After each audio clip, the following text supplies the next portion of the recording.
Banana, dun, dun, dun, dun, dun, dun, dun, dun, dun. It gets me a little excited for basketball season, even though we're right in the heart of football season here. Basketball season starts next month, though. Basically a month from today. Yeah, I mean, it's basically started, man. We got practices. True. Going, and actual live exhibitions this year, not secret scrimmages. Yeah, right? Live exhibitions are going to be soon, dude. Cyclones versus Creighton. It's going to be a good one, too. And then they play in season, too. Yeah. So that's Thanksgiving week. We got to get down. Wow. To Vegas, right? Yeah. That's where that's at? Got to get down to Vegas, man. Could we do a little rundown live from the slot machines? Yeah. We'll do it right from That'd be the poker tables. We'll be sitting there. Oh, gosh. That would be perfect. That'd be really good content. I think we'd have a lot of viewers for that. Everybody wants to see us gamble. Yeah. Right? Yeah. We always talk about like these live shows at on location, and it's got to happen one of these days. We got to do it. Maybe once we're like not broke students anymore and we actually have full-time jobs and have the means to like actually make that happen. Because everyone knows we'll still be doing this by then, right? We're going to be doing this till we're 90. And we're going to be doing this from the retirement yelling at the clouds. Yeah. It'll still be going on. And at that point, like, who knows what I don't even know if podcasts are going to be a thing at that point, right? You just never know what sort of change is going to happen between now and that's like 70 years later, right? Man, we are pretty young in the grand scheme of things. Yeah, I mean, we might have a new show eventually. Yeah. Like, we just might have a full, or maybe a TV series or something, whatever is going on at the time. Or wherever we're at in the world, we're just going to be driving back to the Student Innovation Center at Iowa State University, which is probably going to look a lot different at that point in time. Yeah. Anyway, we're here. This is the Rundown with Caleb and Casey. Thanks, everyone, for tuning in on a Thursday afternoon. Fall is upon us in Ames, Iowa. It's October, and we've got a 5-0 Cyclone football team to talk about at the Iowa State University of Science and Technology. How are you, my friend? We're good. We're tired, man. We're starting to get in the swing of things for school. I know you're pretty busy. I'm pretty busy. We moved around this week's pod, and I have a feeling that it's going to be a bolt to the finish. Casey feels like he's an opposing team showing up to Allen Fieldhouse every day he goes to organic chemistry. Yeah. That was the status report I got before we went live. Abysmal, man. Yeah. I mean, Stadium Pulse is off the charts. You've just got the tomahawk chop going on in every lecture. Yeah. It's just like... And we're showing up to every game without our pads or jersey. We're just showing up, and they're putting us out on the field. And they're just, go see what happens, and everyone is an Alabama or Georgia defender, so... Adversity to be battled with, you know what I mean? Yeah. And you're going to cross the finish line at the end of the semester, and it's going to be great, and we're going to throw a big party here on the pod. We're going to have to. Remember, D's are degrees. Remember that, kids. Find a way, man. Any way it's possible. Well, let's dive in. Cyclones are 5-0. A lot of nuance to this conversation, I think, right? Let's start with the Arizona game from this Saturday. Let's start with the good. Yeah. Because I think there was a lot of good. Iowa State beats a solid big. I still think we've had too small of a sample size on Arizona to figure out who they are, but enough to call them a solid Big 12 team that Iowa State controlled the entire game and won 39-14, and you never once felt like that game was in doubt, right? I mean, from the start, the Cyclones drive the ball down the field. You immediately get a big play from Chase Sowell, and it was like, all right, this guy's here to stay. A huge game from him on Saturday. And again, controlled a good team for 16 minutes in a game where you were only favored by, 4 to 5 points? 4.5, I think. 4.5. I mean, I think that's, to me, just specifically with that game, that was my biggest takeaway. Yeah, I thought that was Rocco's best game of the year. I think he is starting to look like the player that everyone has hyped him up to be. He is starting to be explosive. He is seeing the field really good. And when Sowell pops off like that and Sowell becomes your receiver one, we've been waiting on it, man. One of these transfers to really get going. I thought Sowell was going to be the guy. He's done it. I mean, he looked absolutely fantastic. A bunch of big catches, a lot of them just short of the touchdown. Yeah. I mean, unreal. But I think Chase Sowell has cemented himself on kind of being that receiver one now, and we're going to need it. You know, this offense is going to have to take an uptick as we get further and further into this season. And those two guys are going to be the keys. Yeah, his breakout game could not have come at a better time, right? And we'll talk about the injuries here soon at corner and all that. It could not have come at a better time in large part because of that, right? And also, you're getting into the Big 12 season now. Perfect time for that to happen. That is going to take this offense, which was a good offense, maybe not a great offense yet, to the next level, right? To have that deep vertical threat. You were kind of just leaning on the tight ends for a while there, didn't really know what you had in the receiving core. Now you have a guy who he's probably not going to be going for 150 receiving yards every week, but dang, you have that ability to stretch the field with him. That is so huge. And I was super happy for him.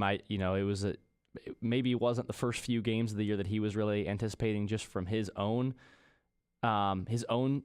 standpoint, but man, what a huge game. I agree. One of the best games maybe of Rocco's career, which is funny because if you look at his stat line, 243 yards, no touchdowns, and a pick. And that pick, was junk time. I think he was just trying to force something, whatever. Yeah. But and then how about his rushing stat line too? It was fantastic. It was the fifth person to have 3 rushing touchdowns.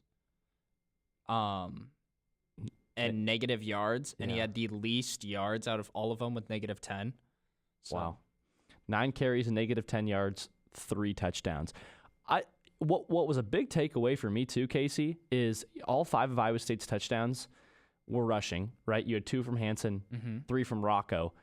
And they were all within the 5-yard line, maybe? Yeah.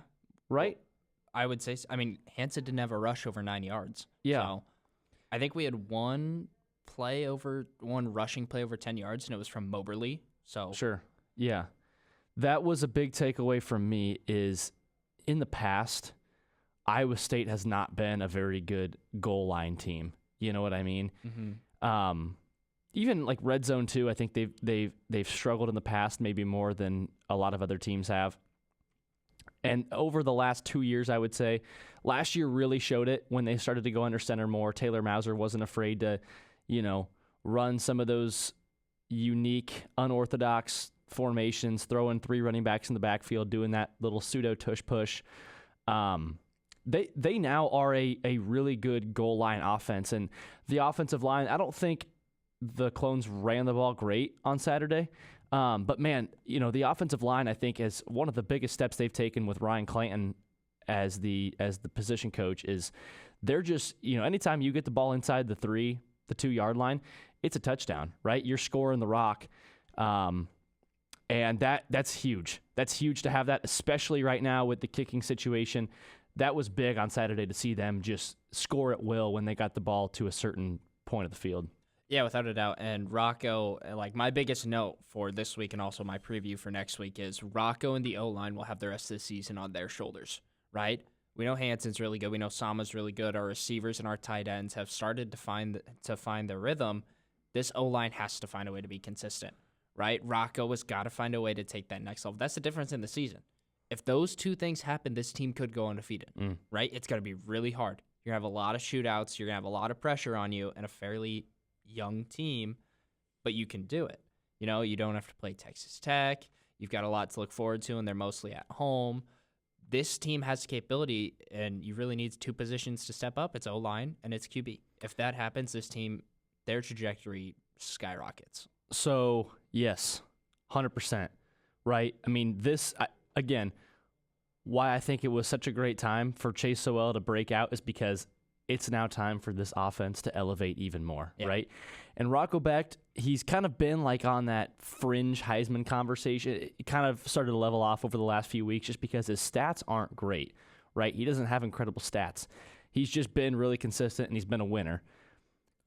But it's like, man, if Rocco Becht is going to be in the Heisman conversation, now's the time. Yeah. Because of what is going on with the defense, right? With the kicking situation. By the way, I keep on saying that. Credit to Chase Smith on Saturday. You look good. Dude didn't miss a thing. No. Right?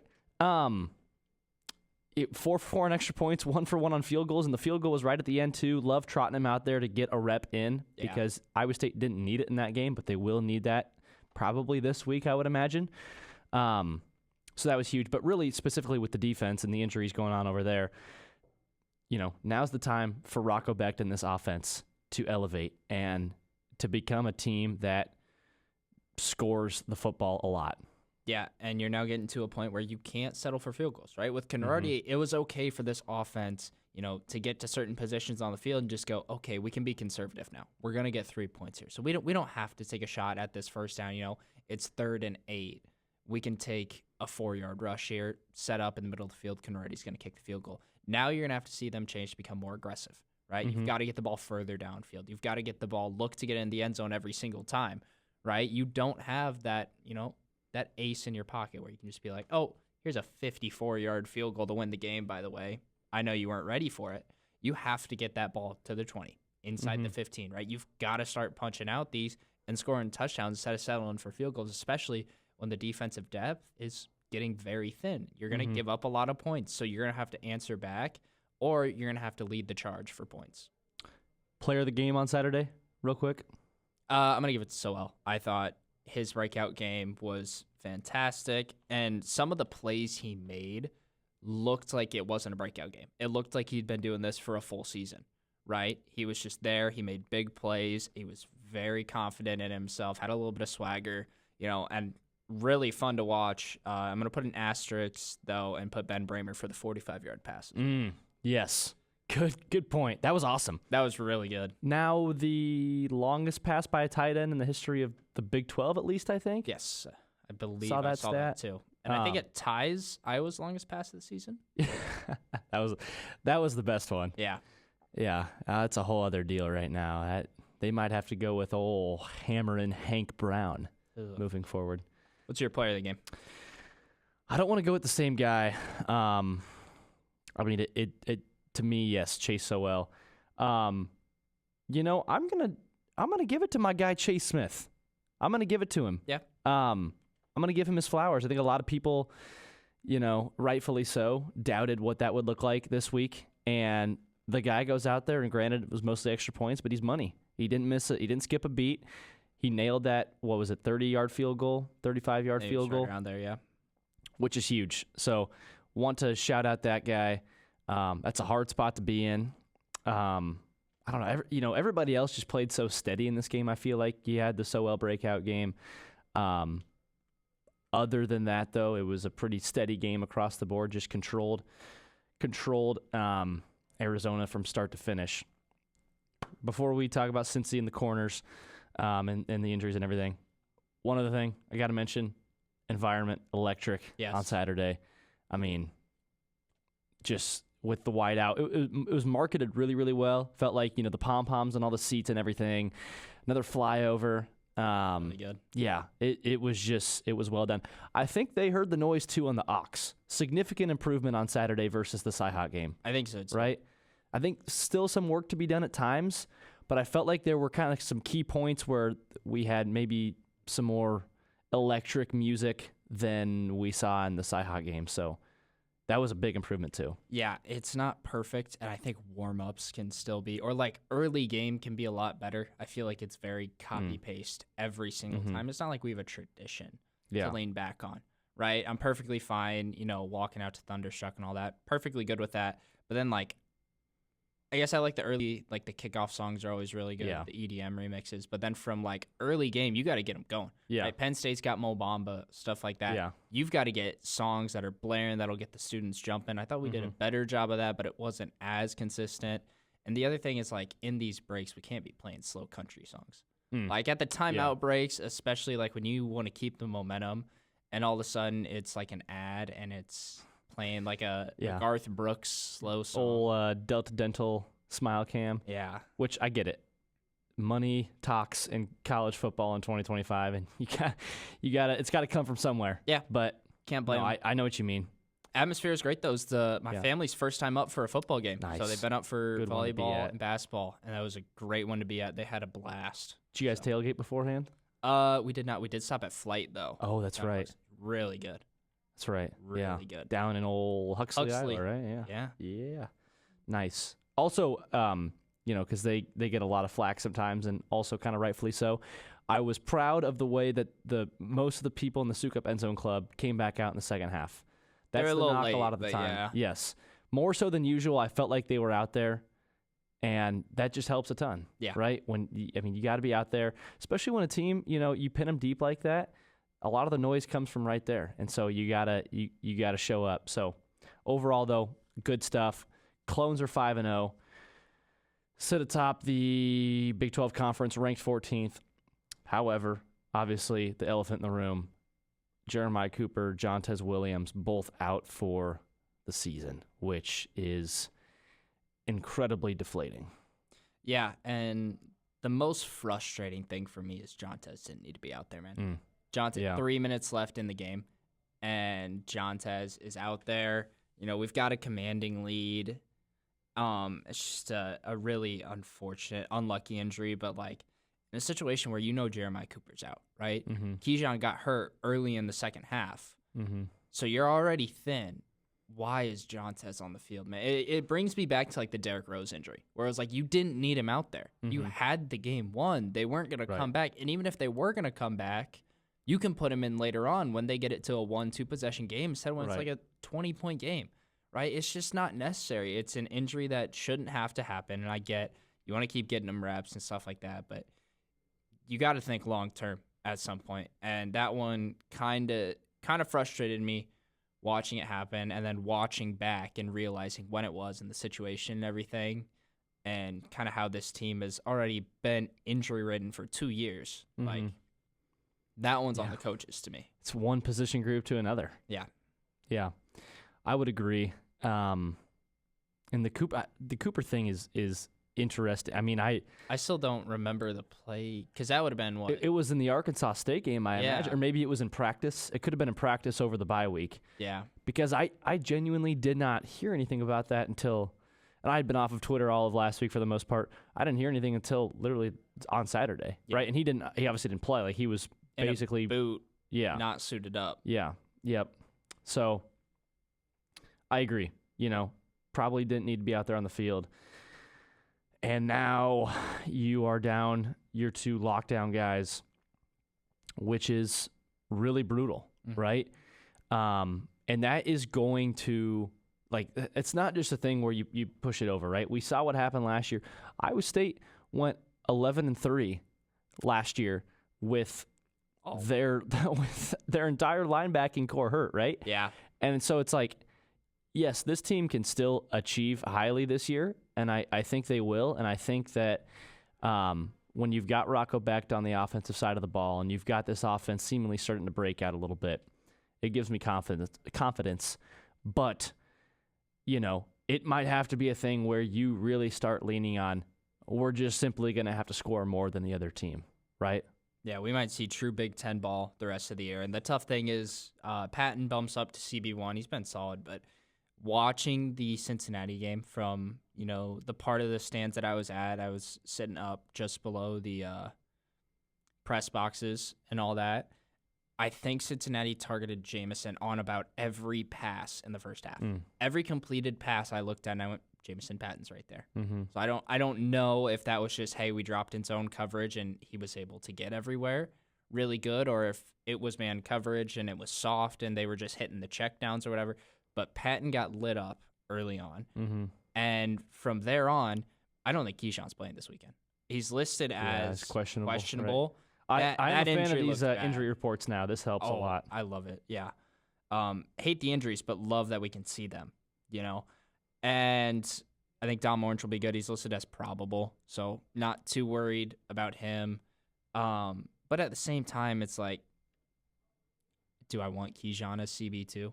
I'm excited. Benny Ngoy finally gets to play, and my Benny Ngoy all Big 12 pick is sitting right there. So, but I hate that it came this way and not just, hey, Benny Ngoy is the best corner in practice we've seen. Right.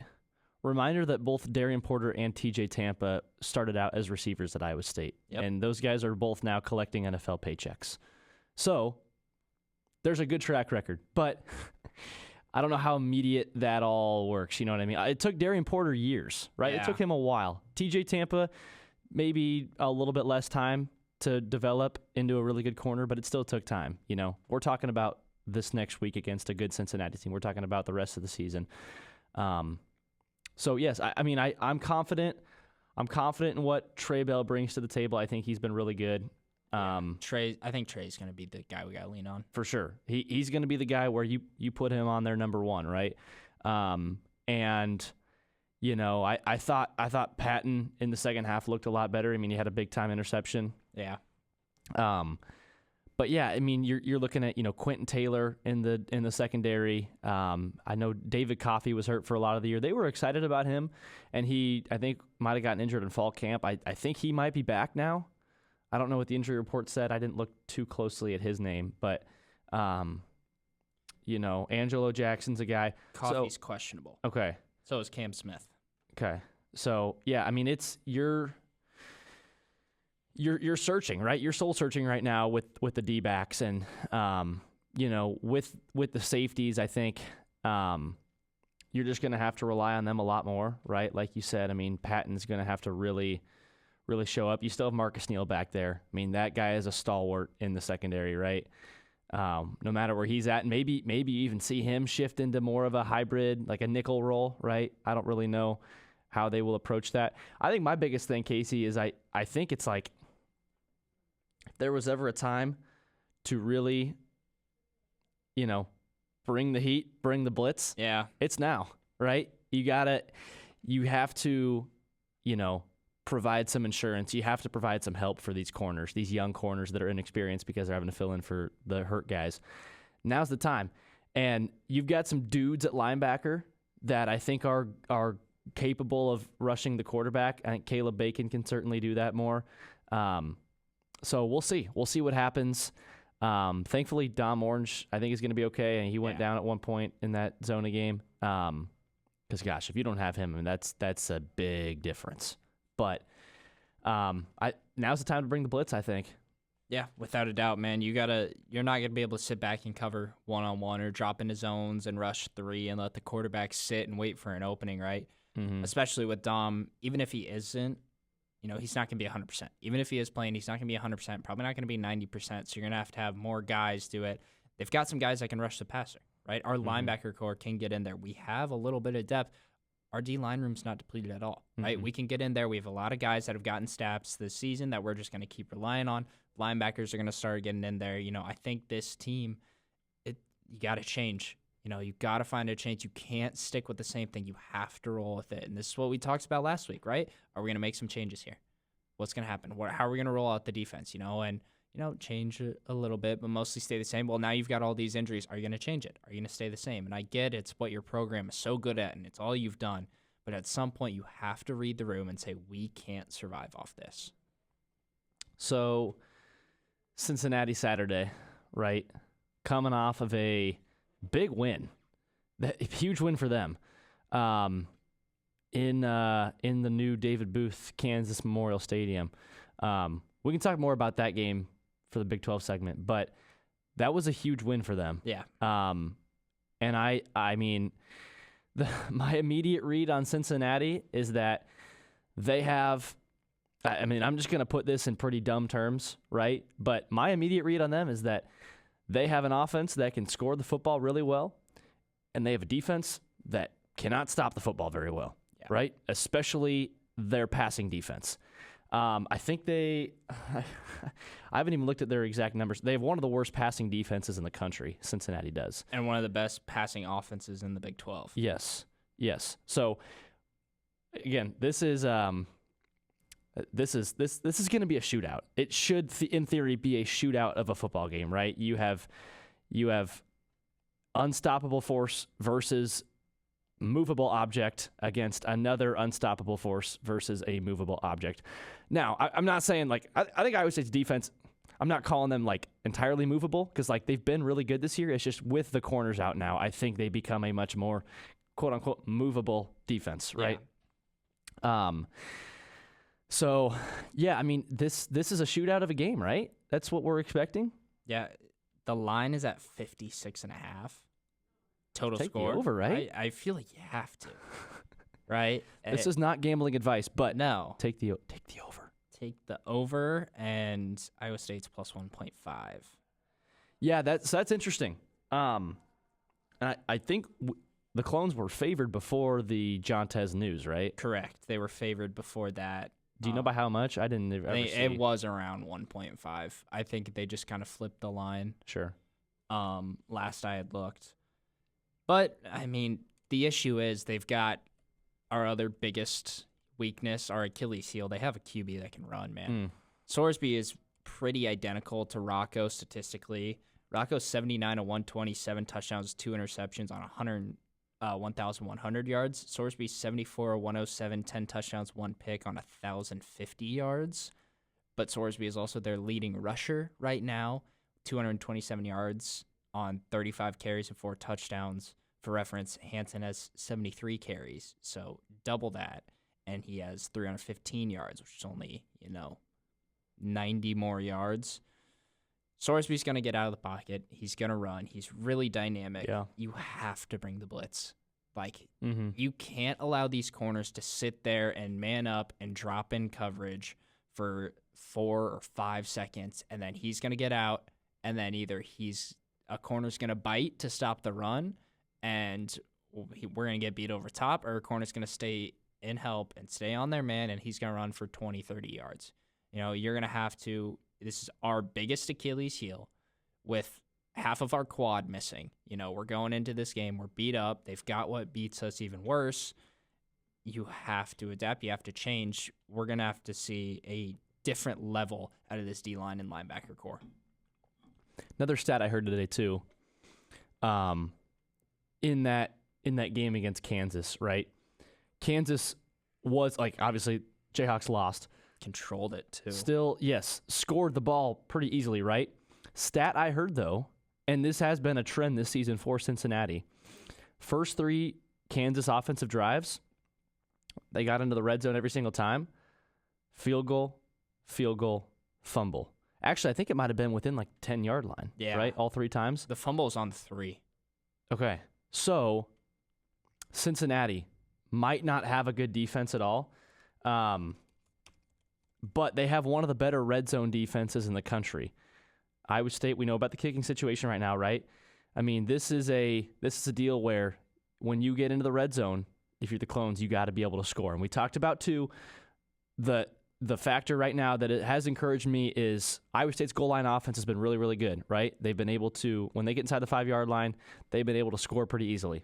So I really think, Casey, this is one of those, games where you put the ball in Rocco Beck's hands. And, whatever the defense can do on Saturday, you take it, you run with it. This is that sort of Rocco Beck legacy game, right? Find Chase Sowell on the outside. I think he has another big day. These Cincinnati corners are not good. I think you really have to approach this game as whoever scores last wins, you know what I mean? And kind of play it in that manner. So I agree. Bring the heat a little bit on Saturday. This is gonna be a tough game, everybody. Cincinnati's striping out Nippert Stadium. First time since 2016. That's crazy. We are their Super Bowl. We are, yes. It feels good to be people's Super Bowl. Yeah. Let's take heart in that. That's a cool thing. But yeah, this is a good team. This is a good team, guys. And they only, we watched that game against Nebraska. Only got beat by 3 against Nebraska. Had a shot right at the end. You're right. Sorsby kind of running all over the field. I was encouraged by the way Iowa State limited Noah Fafita in the running game on Saturday. He only had 17 rushing yards, so that was good. But yeah, I mean, this is a deal where you can't rely on 2 stalwart corners anymore to give you the time to get to the quarterback. It's got to get guys in the backfield. Evan Pryor's a good running back too for the Bearcats, so it'll be a shootout on Saturday, man. I don't know. I still have the Cyclones winning this game. Yeah, I do. I think we're starting to click and everything. The other guy to watch out for is going to be number 4, Cyrus Allen. He might have a really big game. He's been solid this whole year. So he's going to be the guy we're going to have to lock down, their leading receiver. The big one is we got to find a way to stop 4 offensively. We got to find a way to stop them, but this Iowa State team's clicking, man. I'm always going to back the Clones. Always going to trust them. I think this offense is going to do good enough, and the defense is going to find stops, right? Haycock finds a way to get stops in big moments, especially with Dom Orange. If he's going to be healthy, he's going to find a way to get things done. He just does. Mauser's going to score his touchdowns, man. At the end of the day, there's nobody I want leading a team other than Rocco Becht right now. And that's the difference, right? We can talk about injuries all day long, but this dude's a winner. And as long as he's healthy, slinging the rock, you're going to have a chance, and you're probably still going to be favored in most games the rest of the way. But this is a real big moment on Saturday for these guys. And, you've got the coaching staff to keep them headstrong, to keep them level. And I think they will. And I'm excited on Saturday. I think it'll be fun. It's gonna be a close game all the way throughout. It'll be a great environment over there in Cincinnati. Man, what an opportunity to really. I think if Iowa State wins this game, that's like the statement win of the year up to this point, right? Because, Kansas State obviously is still not a great, just their resume right now. And then Iowa, what to make of them. This is going to be if Iowa State wins, it's going to be a high-quality win for sure. Well, anything else to say with the Clones? Heal up quick, man. That's all I got. Let's heal up quick. Let's get these guys back on the field. Nice thing is both the corners can come back next year. Yes. John Tez is only a junior anyway. I think Coop's a senior. But he does have a medical red shirt. Right. He never used his actual red shirt. John Tez did use his, but he's only a redshirt junior. Yeah. So, yeah, you don't.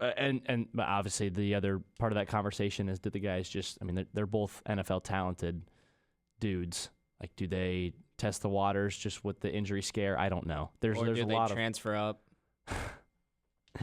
Let's cross that bridge once we get to December.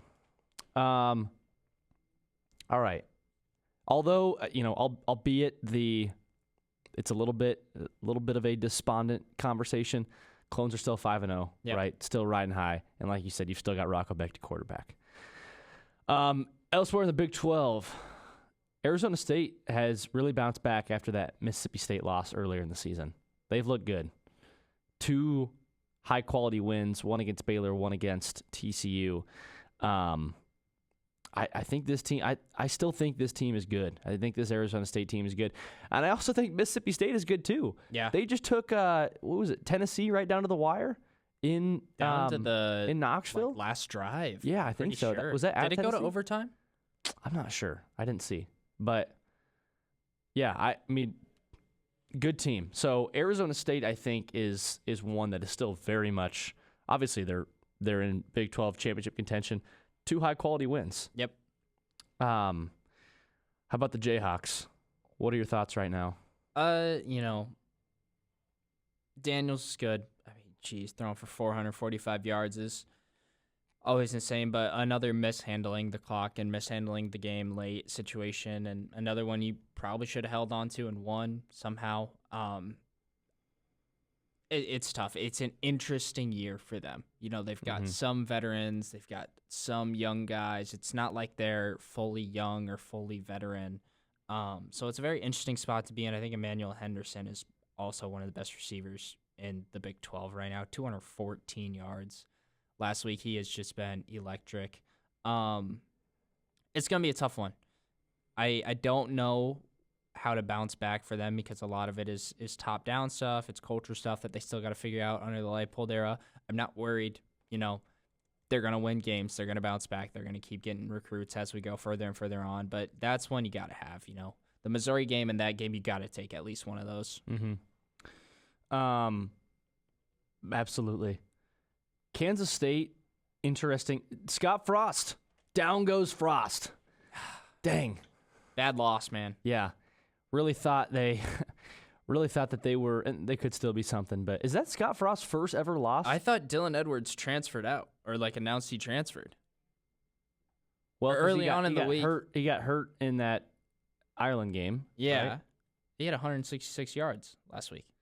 I never even heard I didn't watch the game. That was earlier last week that he allegedly made that announcement? I thought that was after I thought there was something about after the game that there was a post online. It might not have been real, but I saw something where he was considering a red shirt or something. Okay. To sit out the year. I guess not. 166 yards rushing, and he's back and leading them because Avery. I mean, they got 2 running backs out there. What do you want them to do? I really wonder if maybe that team just needed a bye week, like they needed oxygen to survive, right? Like they clearly were not right after that Ireland loss, and it showed against North Dakota and Army, and it showed against Arizona. I think they needed a bye week to get right, and I'm not saying that they are just going to completely turn this whole season around and go play for a Big 12 championship, but I do think they're still going to be a team the rest of the way that is going to battle in these games, right? Because I think they still have talent, and I still think Chris Kleiman's a good coach. I don't know. I keep an eye on them the rest of the year. They play Baylor this weekend, which is a big game, I think, because that's kind of an elimination game for the Big 12 championship conversation. Now, K-State with 2 losses, they're pretty much eliminated anyway. Yeah. But I think that's a huge one. And if they could win that one, all of a sudden things start to kind of get back on track for them. Maybe. Anything else Big 12 wise? It was kind of an uneventful weekend in the conference. Baylor and Utah. Yeah. I mean, they look good. Utah beat a bad West Virginia team, so we'll see. West Virginia they need a year under their new head coach. That's all it is. And Utah had to bounce back from the Texas Tech game. That's all it was, man. How about bigger just college football headline? James Franklin still can't get the job done. Yep, he's still bad. Proven a fraud. Can't do much about it, man. You just got to win those games. I heard a stat. My Big Ten champions, Oregon Ducks. I heard a stat. Who did I pick to win? Did I pick Penn State? You had Ohio. I think I had Ohio State too. I hope I did. I heard a stat yesterday that in the last 10 years, Penn State has, I think, 11 ranked wins, and Iowa State has 12. They just don't. They don't beat anybody. They just always are given the benefit of the doubt. You want to know their 2 top 10 wins? Who? 2023, Utah without Cam Rising after the injury. Okay. In a bowl game. 2024 Boise State in the college football playoff. That's all. That's his 2 wins since 2016. Their 2 top 10 wins since 2016. Because then they've beaten 9 other ranked teams, but no Ohio State, no Michigan. I don't think, right? They never beat those teams. Didn't beat Oregon. They just don't ever beat. It was probably like maybe a ranked Iowa team they beat in that time frame, and I don't know, Minnesota when they were okay. I don't know. They just never. They're a team that always gets the benefit of the doubt for literally never doing anything. No, James Franklin is the best of the worst coaches. And the Drew Aller wasn't the solution. No, we knew he wasn't. You knew Bo Prabula was the better QB, and look at what he's doing now. Yeah. I mean, that's just. I love that program because Kotelnicki is their OC. Oh yeah, the old KU guy, and I absolutely adored him. Drew Aller doesn't fit that system. Drew Aller is not in the QB that Jalen Daniels and Jason Bean were schematically. So I fitting that around Drew Aller is kind of weird. It's not his thing. So hopefully Kotelnicki just comes back to Kansas. Maybe that's all he needs to do. Let's make some picks, eh? Let's do it. What are our records looking like right now? You are 8-15. You're coming off an 0-4 weekend. Whoa! I am 9-14. Dang, you've passed me by. Because we split on Illinois USC. I took Illinois. I barely got that one too. Okay. Yeah, right. And then you took Penn State. I took Oregon. Oh, I believed in you, James Franklin. That was my first mistake. Was ever believing in you. And then we both picked LSU and Georgia to win. And we also believed in Brian Kelly, which is the other issue. James Franklin and Brian Kelly, get ready to learn Akron and Toledo, buddy. Yep. Go have a fun rivalry over there. Only 2 games to pick this week. We got 2 ranked games. Not a great slate. Probably one of the worst of the year. Which sucks because last week was one of the best weeks all around in sporting in a long time. Yeah. From the college football slate to the Ryder Cup was solid. Mm-hmm. Baseball finishing up. Yeah. The late season pushes. A lot of good NFL games last weekend. A lot of good NFL games. It was an enjoyable week of sports, and then we got the first game, which a good little rivalry. We got number 3 Miami at number 18 Florida State. I'll take Florida State here in a bounce back win. Obviously a bad loss against Virginia last week. But man, Doak Walker Stadium is going to be absolutely pumping on Saturday. I don't think that stadium's going to be any less lively after that loss against Virginia. I think they are going to get up for this game. It's been a while since both of these two teams, Florida State and Miami, have been good at the same time, right? And I'll give Tommy Castellanos and the Florida State Seminoles the benefit of the doubt here. I think they're going to win it. I'm gonna pick one of my least favorite universities, man. I mean, we went over this in our 5 for 5s a while ago. Miami, not a big fan of it, but man, they got things going right now. Cristobal he's got things going right. I think they're gonna get this game done. I do like this Florida State team. I don't like the matchup with Miami though. I think this Florida State team's gonna make some waves this year, but I don't like the matchup against Miami. So I'm gonna take the Hurricanes to get this one done in their ugly color scheme. Our other game is kind of a rivalry. Not really sure what to think of it. Number 16 Vandy, number 10 Alabama. They're next on their schedule, man. Who do you got? Where's this game? At Bama. Okay.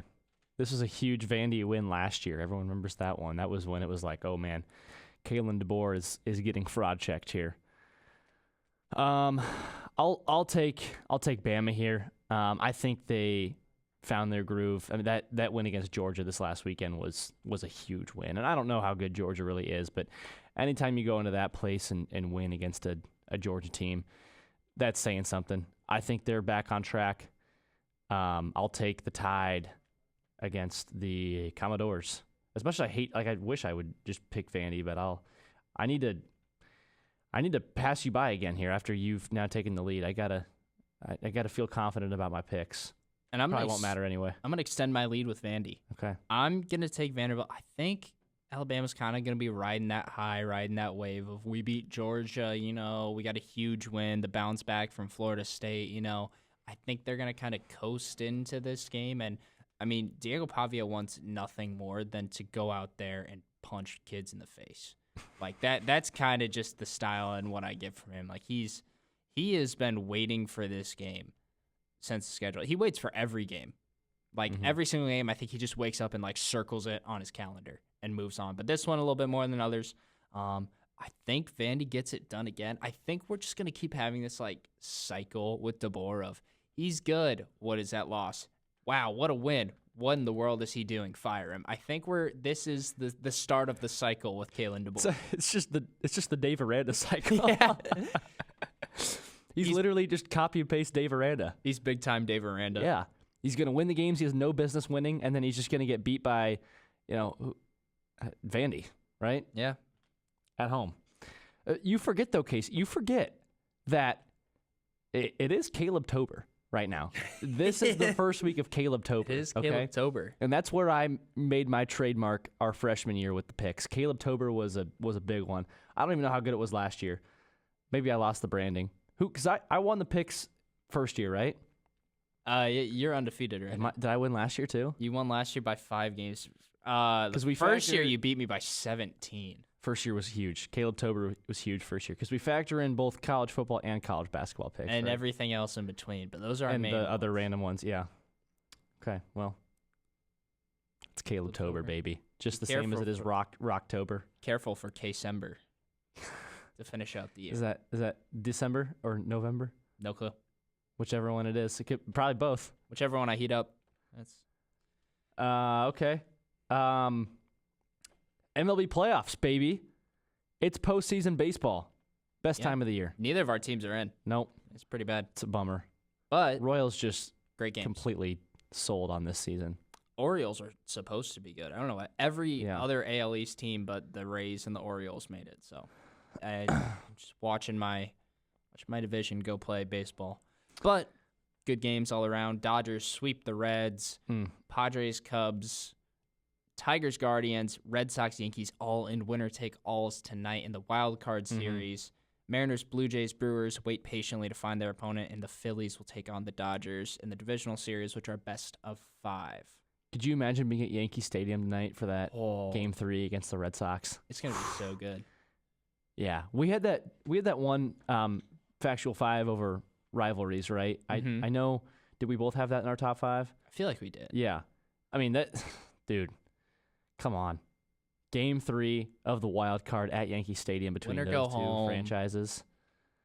There's no better place to be than Yankee Stadium. Yeah, that is going to be electric tonight. I So can't by even the time imagine. this podcast is out, everyone will know what the divisional series looks like. We still await. I know our boy Taryn Bates is shaking in his boots here as that game starts within the hour. I had a good conversation with him today. Shout out friend of the pod, Taryn Bates. Birthday tomorrow too. Happy birthday, TB. Happy birthday, TB. Yep. Let's go. Celebrate Hopefully- with a Yankees and a Brock Purdy, Ricky Pearsall, Juwan Jennings-less Niners team tonight. Yep. 2 fantastic watches, right? Yeah. Well, happy birthday, Taryn. Loyal listener. Alrighty. Anything else in the MLB playoffs? I think that's all. Yeah. We'll keep on talking about it over the course of the next few weeks. I just good for the Tigers, man. Could you imagine if they missed out on the playoffs after that collapse they had in September? Like, they were so close. That was bad. But it would be even worse if the Guardians went through all that work just to lose to the Tigers in the first round. True. Too. That'd be rough. Well, and Tigers are up 6-1 right now. So Yeesh. it looks like that might be happening. What inning? That's also the bottom of the 7th, so Oh, you're Need big treading on thin Christmas, ice at this man. point. Huh? need big Christmas home run. Big Christmas. 3 for 3 here to round things off. Let's do it. Speaking of MLB baseball, I'm going to start with the ESPN analyst Ben McDonald live on air saying there's 0 chance I will be watching that, I'll be honest with you, about the NHL opening night coverage while live on air. They did a little ad for it because ESPN bought the rights to NHL. And just in the broadcast of the Cubs-Padres game, he goes, yeah, I'm not watching that. Are you serious? Yep. I just completely missed that. Yesterday on air. It was insane. Jeez. And a couple other ESPN guys have tweeted out at him hey, we literally work for the same company. What are you doing? Yeah. Oh, that's horrible. I don't have a not 3 for 3 this week, unfortunately. I got nothing. It's been a great week then. Yeah, it has. There you go. I can just start with my actual 3 for 3. It has been a great week indeed. My first one on my 3 for 3, I just saw this today. We don't need to spend a ton of time on this here, but Jamie Pollard tweeted out that, and I usually 3 for 3 is more just non-Iowa State stuff, but I was like, I got to incorporate this somehow. Tweeted out that he's been at Iowa State now for 20 years. Today's his 20th anniversary, I think, is the AD. And to me, it was dang, I get it. People have their gripes with Jamie. Everybody does, right? He's a pretty direct person, right? Not always maybe the, I don't know. You know what I mean? He's obviously very direct, sometimes sharp with fans who want certain things, and there's a whole beer sales deal and the iState logo and everything. But, man, I mean, we probably don't have a great idea of how it all went down because, we're basically lit at students in the glory days of Iowa State sports. But when he got hired, things were not good. And, I know we could get my dad or somebody on here to talk about the development over the last 20 years and where we're at now. But want to give a shout out to that. It's cool to see. Yeah, I mean, that's big. And more importantly, his retention for this coaching staff, not only football, not only basketball, but across the women's basketball side or wrestling side, just to have that retention. I mean, we have the number 1 men's cross country team in the nation this year. So huge cross country. Don't forget, I don't think Jamie Pollard has a hand in this at all. Don't forget about our meat judging program. Or wait, are we crop judging or meat judging? We're one of them, man. We're one of the them. other one. Yep. Yeah. Maybe we'll just win both this year and we won't have to worry about that. We'll just win both. But yeah, Pollard, love him or hate him, the things he's done for the community of Ames and Iowa State as a whole has been, it's been pretty life-changing for a lot of fans and a lot of, the Matt Campbell hire, all that stuff. Like he's had a hand in turning this program around, top to bottom. My number 3 is my wide receiver of the week, 6'7", 366-pound Caden Proctor on the screen pass to get it to the 1-yard line, almost into the end zone to set up a Ty Simpson snake. One of the best plays in football I have watched this whole season. That was awesome. It was pretty good. People forget an Iowa football player times 2 that never once was on the team for an actual game. Yeah. He was committed, and then he wasn't, and he was then with Alabama, and then he transferred to Iowa, and got his money, and he went back to Iowa. What a process. Great guy. My number 2, I don't know if you saw this highlight, Josh Hurt for the Knicks. What do they even play? Where are they playing right now? The NBA. You mean Josh Hart? Josh Hurt. Hurt? Yeah, I think Josh Hurt. The Knicks. The New York Knicks? Maybe it is Josh Hart. Where's the NBA playing right now? No, they had media somewhere. day. Huh? They had media day. I don't know. I saw this highlight. They're playing somewhere right now. This might be like this is probably G League something. Anyway, went down with an injury, threw the ball at a player, and then got ejected all in one. That was Josh Hart. Yeah, it was a preseason game. Josh Hart. My bad. It says Josh Hurt on the headline here. I know I'm reading What it right. headline are you reading? From Barstool. That's funny. Anyway. I was like, who in the world is Josh Hurt? Josh Hurt. Josh Hart got hurt. Maybe that was the play on Yeah. words. Anyway. Injured and ejected. Oh, they're in Abu Dhabi for preseason. Yes, that's what it is. I just had no clue. That was insane. Yeah. I don't think anyone really cares about the NBA right now, but I saw that. NBA refs at their finest. That's hilarious. Man, we got a basketball theme going on right now. My number 2, shout out Bill Self. This 2026 recruiting class, 5-star point guard Taylon Kinney commits. Wow. 4-star small forward Trent Perry commits. And Kansas is the favorites on 4-star center Davion Adkins, who announced his commitment Sunday. He is already reloading for next season. He knows that a lot of his guys are gone this year. He's still going to have a good core, but at the same time, you got to keep reloading. And in this new world, he's going to get a lot of these one-and-done guys to come in, it sounds like, and be the guy and then go pro. Bill Self's heard the noise, man. He's adapting. He's heard the noise. Yeah. My number 1, the Virginia field rush against Florida State from Friday night was perfect. But one of the best, maybe the best field rush I've ever seen in my life. Everybody was ready, loading up the hillside behind one of the end zones. And it was just a mass of humanity. I haven't heard on if Squirrel White, the Florida State receiver, is alive or not after that one. He might be like taking capture. It might be like from Iron Man. Yeah. How do you survive that? It's just a sea of humanity. No clue. But very, very well done. Well done, Cavaliers. Yeah. Nice job. You deserve it after having Tony Bennett as your head basketball coach for as long as you had him for. Oh, man, he is something.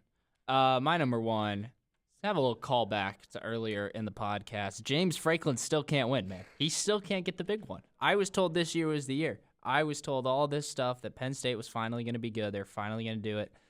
James Franklin cannot get it done, man. Once again, another Big Ten team, Dan Lanning, Oregon Ducks, my pick to win the Big Ten. Get it done, and James Franklin, once again, is out here looking like the guy from Key and Peele. James Franklin. Now, here's a guy that really just that does not look Mahomey. All right. Thank you all for tuning in this week.